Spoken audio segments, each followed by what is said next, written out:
back in the woods.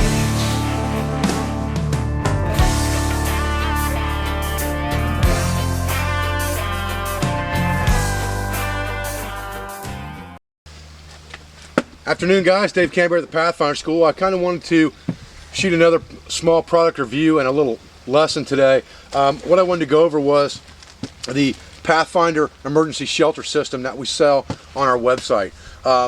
But before we go over that, I want to go over something else real quick with you guys, a tip or trick, because we're going to need something to hammer stakes into the ground with. So assuming that we don't have an axe and all we have is our knife as our one tool option, we need to make something pretty immediately we can bang stakes into the ground with. Now, we can just grab a rock or a stick and do that, but the effective thing to do as you have time is to get yourself what I call a rabbit stick, okay? And this rabbit stick is about as long as, my hand to my shoulder socket here in my armpit, and that's about the way I like them. It's made out of hardwood. It's slightly curved. It doesn't have to be. It can be straight. It's not a boomerang. But what this is this is a very multi-use and multi-purpose tool. You can see I've pointed one end of this with my knife. So, and I'll fire harden it later. Now what effectively I've got with this simple tool is I have something I can bang stakes into the ground with. I have something that I can use to baton the back of my knife with to process firewood. I have something that I can use for a digging stick if I need to, just for digging a simple trench around my shelter to deviate rain, or for a digging stick to dig up root bulbs like onions and things like that if I want to, or digging a hole for a Dakota fire pit.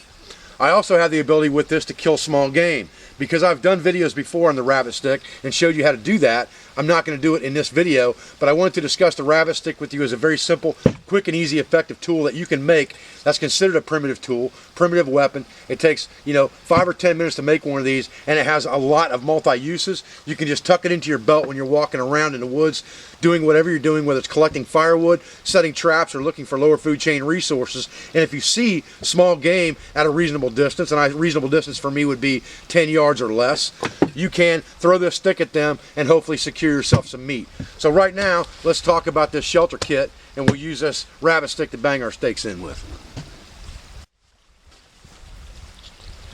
Okay, so let's first discuss the components of this shelter kit.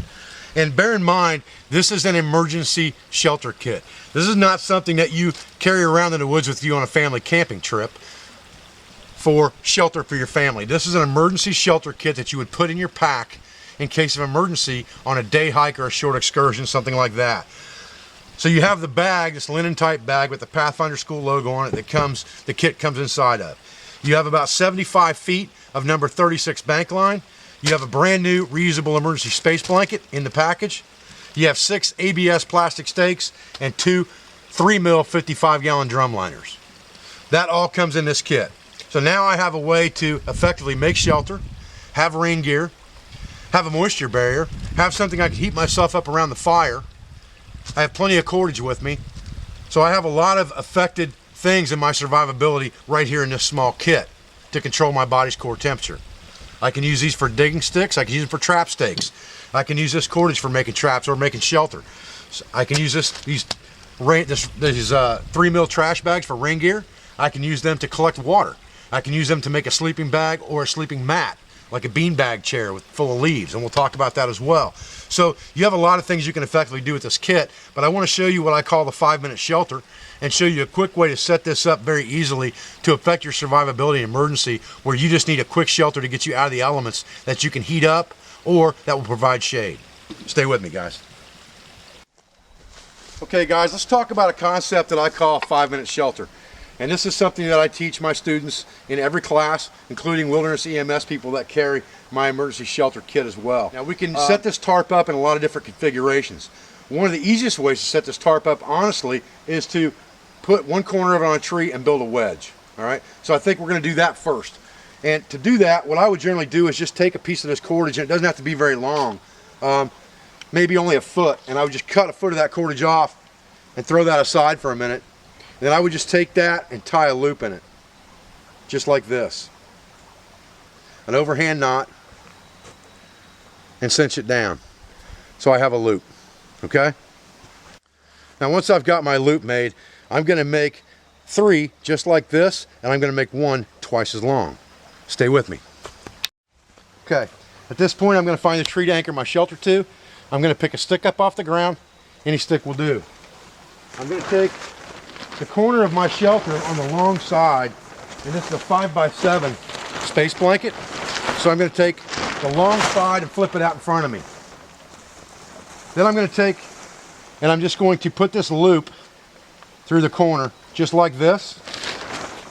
I'm going to wrap both sides of that loop. So I've got one side of it here, and the other side here around this tree, just like this. Then I'm going to put my toggle in there, and if it doesn't have to be this big, that's fine. Okay, I can double wrap that thing a couple times, not a big deal. I could probably wrap it around even one more time if I wanted to. And then I'm just going to jam that stick in the loops, and if I have to twist it, I will. If I don't have to, I won't. And that's going to hold my shelter corner up, just like that. Very simple, very easy. And there's the corner of my shelter. Okay, at this point, guys, I'm going to pull the longest side of my shelter corner out, just like this, straight out from the tree. I've got these 3 loops that I made wrapped around my knife. So I'll just take them off one at a time and put them in to the loop, or to the hole in the grommet, and pull it through so it creates a slip. And shove a stake in the ground and pull it out taut. If I have to bang that stake in with my rabbit stick, I can. If I can shove it in the ground, that's all the better. Come to the other side, do the same thing. Take another loop off my knife. Put it through. Pull it tight. Get it out here where I need it and tighten it down. Shove it in the ground and pound it home.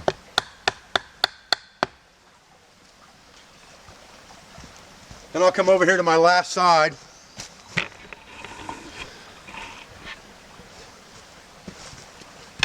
And I'll grab my last loop that I made of the 3.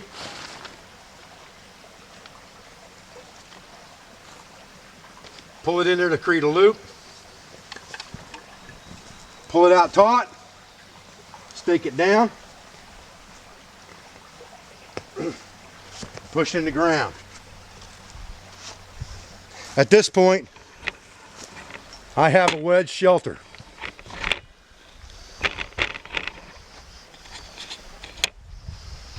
Very simple and easy to make. Now you can see there's a big flat rock I've got leaned up against that tree. I can scoot that out a little bit and stake one side of it up. Use that for a reflector for a fire.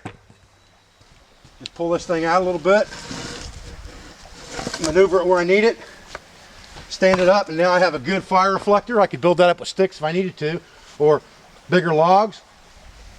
I'm going to be inside the shelter. My fire is going to be right here outside the shelter, right here on this edge. And I'm going to watch it, so it doesn't have to be very big because I've got reflective material inside. And that heat's just going to roll around convectively inside there. Okay? Step 2. Okay, if I just need a moisture barrier in there because I'm worried about getting wet, I can open up a trash bag, and these 55-gallon drum liners are pretty good size. You don't really even have to cut it. I can set it aside, throw some dry material in there, put this bag on top of the dry material, and throw a little bit more dry material on top of there to keep a moisture barrier between me and the ground. That will help with conduction. If I want a leaf bed in there, I want that thing to be about 4 inches thick when I'm laying on top of it. I can stuff this bag with leaves and effectively do that, but then I'm going to be laying against the plastic. If I'm wearing my clothes, it's not that big a deal. If I'm not wearing my clothes, that's going to get irritating. So what I would prefer to do probably would be put leaves in, put the bag on top of the leaves, and put more leaves in. I would stuff leaves along the edges of this thing to not let any heat escape. It's not going to escape out the top. And then I've got a pretty warm, conducive shelter to get me through a single night or 2 nights in the woods. If this shelter is orange, if the space blanket is orange instead of green, then I have a huge 5-foot by 7-foot signaling device that people can see from the air to know I need something. If I've got charcoal for my fire, I can write 1-foot high letters on there that say help, and that will give me, even more options for signaling. If I've got an orange bandana, I can hang it as high in the tree as I can get it like a flag, another option for signaling. But with this shelter kit, It gives you the ability to make a quick shelter. Again, you've got this plastic bag that you can use for, in an emergency, a sleeping bag if you had to. You could stuff it with leaves and crawl inside of it, but you want to leave the opening at the top wide open because you're going to sweat in it all night if you don't and wake up wet in the morning. The best option is to put leaves down or dry materials you can get. Put this on top, inside of the leaf material, and then put more leaf material inside that. Okay? That will give you a moisture barrier. You don't need to cut that bag unless you have to, because you may want to use it for something else later.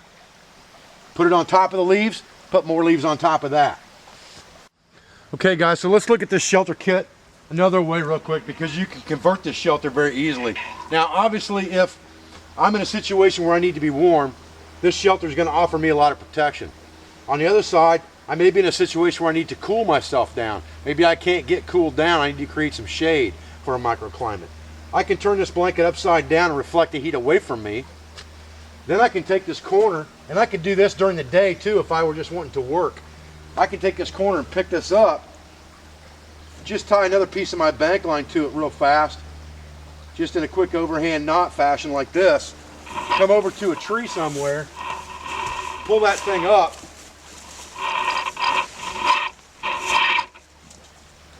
and effectively make myself a lean-to type shelter.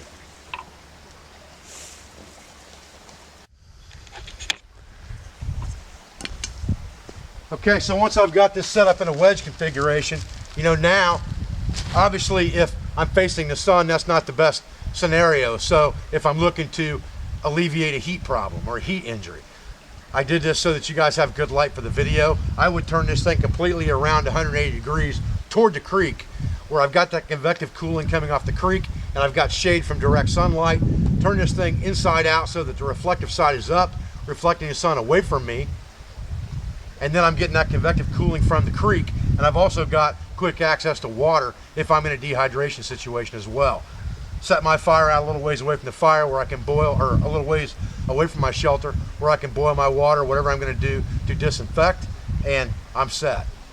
But this gives me good protection for a microclimate of shade if I need it, as long as I put it, you know, 180 degrees from this location so that that southern arc of the sun is on the back of the shelter instead of right in my face. I appreciate you guys joining me for this quick video on the Pathfinder 5-minute shelter kit. I appreciate the support you give my family, my store, and the views that I get on YouTube. I don't forget where I came from, guys, believe me on that one. And I'll be back with another video as soon as I can, but I think that there's some important tips and tricks that can be had and derived even from product reviews, because by me showing you little tips and tricks of how to set them up and use them, it will help you in the future, even if you decide to use something different. Any tarp can be set up this way. Any rectangular tarp or square tarp can be set up in this configuration. It doesn't have to be the Pathfinder shelter kit. So there's tips and tricks there of how to set that up and use that convertibly more effectively that you'll gain by watching these product review videos too. And those that are interested in product, you know, it's available to you at www.thepathfinderschoolllc.com. Again, I thank you very much, and I'll see you guys on the next video.